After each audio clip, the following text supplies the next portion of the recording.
Hey guys, I'm up in Atwater, California today at the Castle Aviation Museum.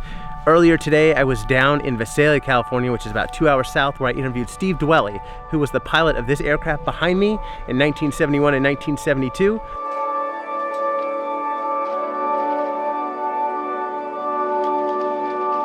Now, I realize this channel is mainly dedicated to the Blue Angels, but let's face it, the Thunderbirds are a big part of the Blue Angel history due to the great rivalry that they have. And so it was a real honor to go down and meet with Steve Dwelle today and learn some of the Thunderbird history, and being able to share it here with you is going to be a real honor for me.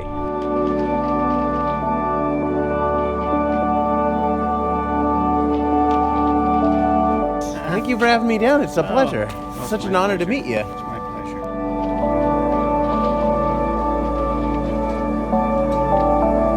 Meet minimum flying and fighter experience bogies to even be eligible to be a Thunderbird pilot.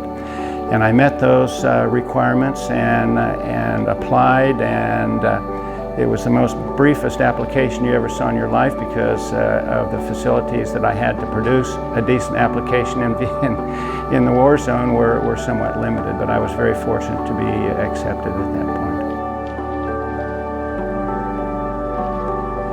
And in fact, my own airplane, number 289, is right here just 100 miles north of me up on a pedestal at the Castle Air Museum. So I hope you'll have time on your trip back to Northern California to stop in there and see Joe Peruzzo and take a look at my airplane.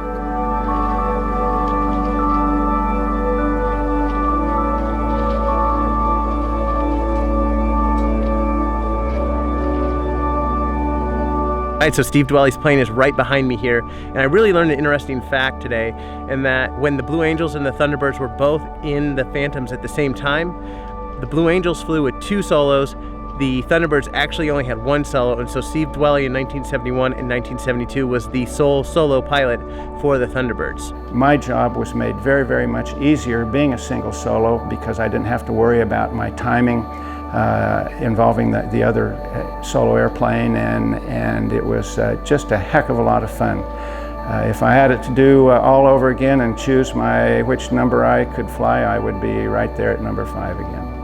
After the Thunderbirds transitioned out of the Phantom, this particular airplane returned to the fleet, where it served until 1995. It was then restored, and they put a brand new paint job on it, and it was brought here. And it's just a real honor that an airplane like this is available for the public to see.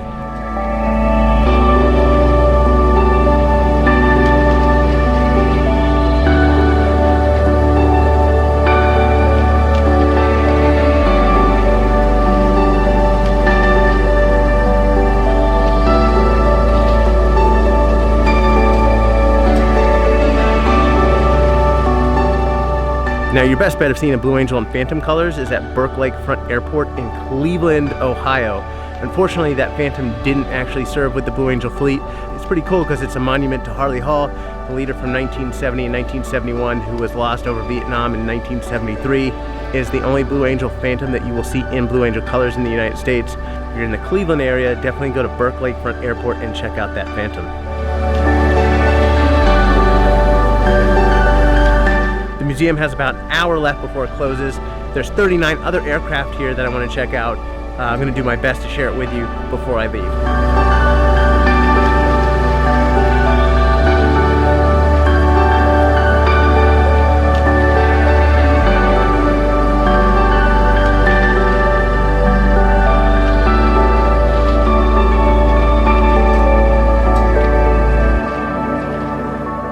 Alright guys, thanks for watching the vlog today. Do me a favor, hit the subscribe button if you haven't already. I'll keep posting interviews with pilots of the past, hopefully F4 pilots, and posting vlogs and content that I think is relevant to you. So until next time, thank you for watching, and I'll see you real soon.